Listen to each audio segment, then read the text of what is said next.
धन धन सतगुरु पंथ से, आसाराम से, इन सब से, ये कुमार स्वामियों के वहाँ भटक गए और उनसे कोई लाभ ना मिला। कति सर्वनाश हो लिया। अब यहाँ रो रहे हैं, अब कोस रहे हैं उनको कि हमारा जीवन खो दिया 20-20, 30-30 वर्ष। अब क्यों, कैसे संतोष होगा उन पुण्यात्माओं के? एक अनमोल जीवन को नाश हो गया। अब तो पता नहीं था उनको अभी तक कि इतनी कीमत है इस मनुष्य जीवन की। यहाँ आने से पता चलेगा ये कितना कीमती है। और अब यहाँ आते हैं और कोई कहता जी मैंने 20 वर्ष हो गया राधा स्वामी में था, इतने दुख गिनवाता है, मुझे भी रोना आने को हो जाता है। और फिर उसको कहा जाता तू वहाँ 20 वर्ष खो दिए, अब यहाँ 20 महीने या साधना करके देख ले, तेरे वारे न्यारे ना हो जाते, बेशक कद्दे छोड़ दिए। फिर अब भगवान मिलेगा तो सारे काम भगवान वाले ही करेगा। तो कहने का भाव दास का ये है कि फिर वो परमात्मा आपको राहत कैसे देगा? भाई गुरु बिन माला फेरते, गुरु बिन देते दान, गुरु बिन दोनों निष्फल हैं, चाहे पूछो वेद पुराण। अब गुरु के बिना जो दान आप करते थे, जैसे बगैर ज्ञान के दान तो करते ही हम, डटा नहीं, जा रुक नहीं सकते। परमात्मा कहते हैं कि धर्म बिना धापै नहीं, ये प्राणी प्रपंच आस बराणी क्यों करे, तन दिया हो तो संच। कहा कि इस धर्म करे बिना पुण्यात्मा जो अच्छी आत्मा होती है उनको संतोष हो ही नहीं सकता। वह कोई ना कोई धर्म की जरूर कोशिश करते हैं करूं, तो वो कर्म शास्त्र में गीता का मनमाना किया गया धर्म कर्म कोई भी पूजा वो व्यर्थ बताई। गीता अध्याय नंबर 16 के श्लोक नंबर 23 और 24 में। तो वो जो साधन धर्म करते भी थे हम, क्योंकि सबकी कोशिश थी धर्म करें, रुक नहीं सकते। जब हमें धर्म कर्म का पता क्या था, एक आम परंपरा बनी हुई थी कि हम हनुमान के पुजारी थे ये दास, और मंगलवार को 100 रुपये का प्रसाद बांट दिया करते। जिस दिन 5.25 का बांट देते उस दिन घनी खुशी बनाया करता, तो बड़ा दान कर दिया, बहुत बड़ा।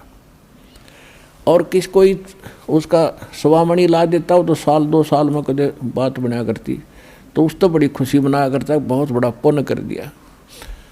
तो यहाँ बताते हैं कि जिन हर जैसा सुमरिया, ताको तैसा लाभ, ओसा प्यास न भाग ही, जब लग दसे न आब। अब जैसे किसी ने कंबल बांट दिए कहीं पर गरीबों में, या कि तो भंडारा लगा दिया, या कोई प्याऊ बनवा दी, कोई धर्मशाला में सहयोग कर दिया, कोई हैंडपंप लगवा दिया, तो ये चीज़ धर्म की काम है। लेकिन गुरु बिन, यानी गुरु बनाए बिना हम जो भी पुण्य करते हैं वो व्यर्थ बताया। और फिर ये भी कहा है कि जैसे कर्म करेगा वो सारे ही मिलेंगे। अगर यदि आपने पक्षियों को दाने भी डाले हैं वो भी आपके पुण्य में लिखा जाएगा। आपने जानबूझ के कोई चींटी भी मार दी वो भी आपके पाप में लिखा जाएगा। और जब तक गुरु धारण नहीं करते जितने भी जीव हिंसा आपकी होती है वो आपके पाप कर्मों में ही लिखी जाती है। तो कहने का भाव ये है कि पाप तो ढेर सारे हों डेली, और पुण्य कभी कभी कर पाते हो आप, जिसको आप पुण्य मानते थे बिना गुरु के। अब ये भी कहा कि जैसे कर्म करेगा वैसा फल देगा भगवान, ये भी पक्की बात है।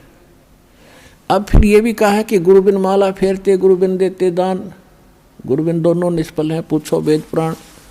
तो अब गुरु के बिना जो दान करा वो व्यर्थ है।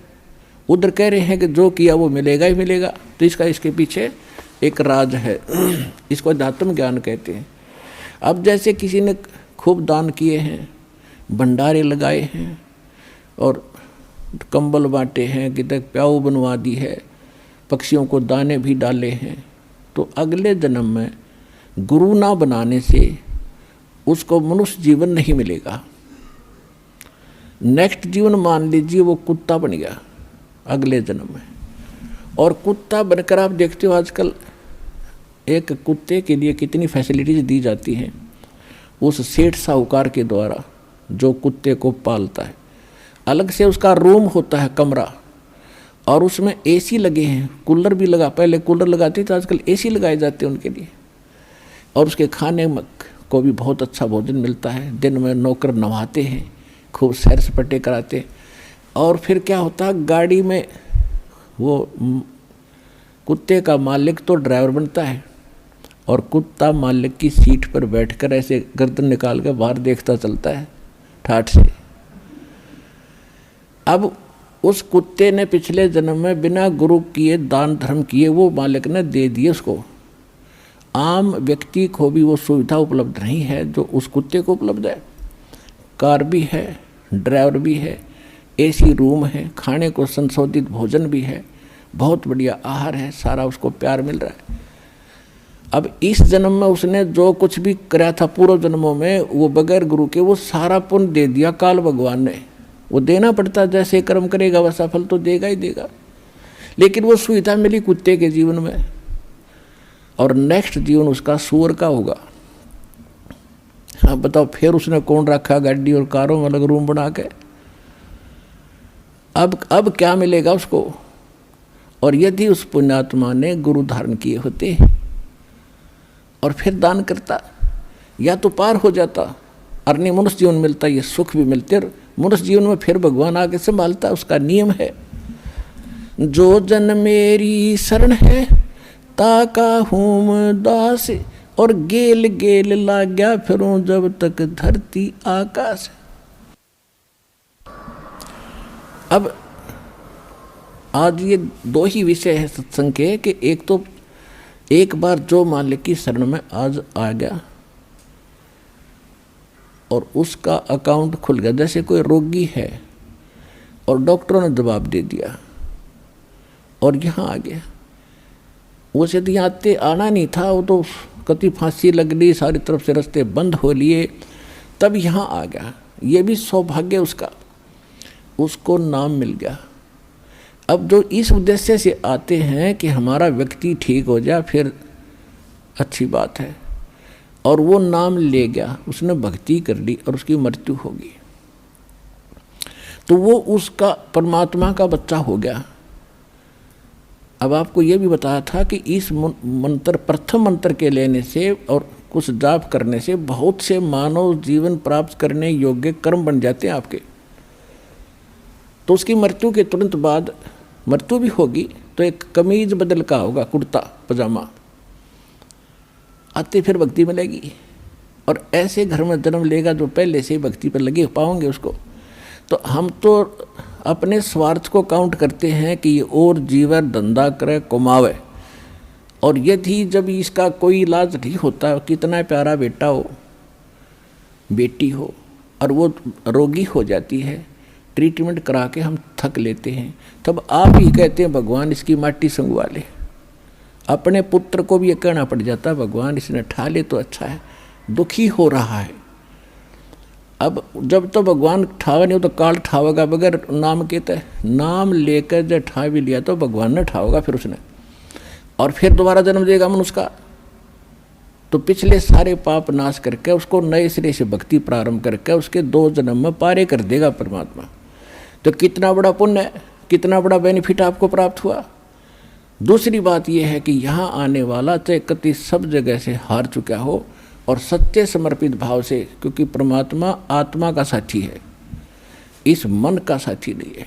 मन तो ऊपरले मन तो हाँ भरा करे, और आत्मा रो के हाँ भरती है। वो रोगी जिस दिन हाँ भर के नो सच्चे दिल तो रो के नो कहेगा भगवान जीऊँ इतना आपकी भक्ति करूँगा, और कोई इसके बाद बकवास नहीं चलेगी, पक्की गारंटी है। तो तुरंत सुनता है और रोज़ फर्क होना शुरू हो जाता है। तो इस तरह की समर्पण वो जब करेगा जब उसको ज्ञान होगा। अब तो किसी के कहने से आ गया चलो वहाँ ठीक हो जाते हैं, चलो वहाँ ठीक हो जाते हैं, टीवी पर देखा फलाने ने कहा मैं ठीक हो गया, तो वो ठीक हुए, वो झूठ नहीं बोल रहे, वो यही मिल जाएंगे, आपने बेशक पूछ लियो घूमते फिरते।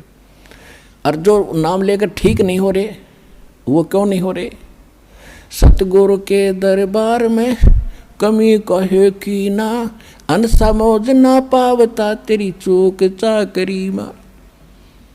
इसी कारण से उसको लाभ ना मिलेगा तो उसके अंदर कोई दोष है, उसकी कोई सेवा के अंदर समर्पण भाव में कमी है। और जब हम समर्पित हो जाते हैं तो हम समझ ले सभी पूजाओं को त्याग कर, सभी मर्यादाओं को त्याग कर एक मालिक के पथ पर परमात्मा के द्वारा बताए मार्ग पर चलेंगे, तब हम आन उपासना बंद कर देंगे तो हम एक परमात्मा पर आश्रित हो गए। हम पहले ना जाने कितने खसम बना रहे थे, फलाना देवता पूज लो, फलाना पूज लो, गुग्गा पीर पूज लो, फलाना पूज लो, हैं। और अब हम एक खसम बनावेंगे, एक मालिक, एक पति, एक स्वामी, कबीर भगवान।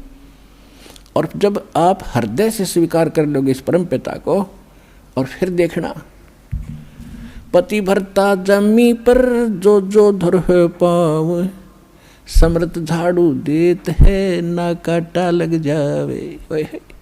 कहते हैं ऐसा भाव में जब आप आ जाओगे, कबीर साहब के अतिरिक्त कोई भगवान नहीं होगा आपके हृदय में, और अन्य किसी देव से, झाड़ फूक कराने वाले से स्वप्ने में भी कोशिश ना करना, सोचना भी नहीं, तो आप पति भरता पद पाओगे। कहे कबीर सुनो भी साधो, मैं तो हूँ विश्वास में, विश्वास कर लिया तो मैं तेरे साथ हूँ, अविश्वास रखेगा तो मैं तेरे साथ नहीं हूँ, जैसा तू करेगा वैसा तुझे दे ही दूंगा। तो इस प्रकार यहाँ कमी नहीं रहेगी। कमी रहेगी तो आपकी कोई अपनी ही कमजोरी रहेगी, उसके निकालने के लिए ज्ञान सुनाए जाते हैं। तो यहाँ आने वाले व्यक्ति के दोनों हाथों में लाडू हैं, यहाँ भी सुख, उम्र भी बढ़ेगी और पूर्ण मोक्ष, सदा के लिए सुखी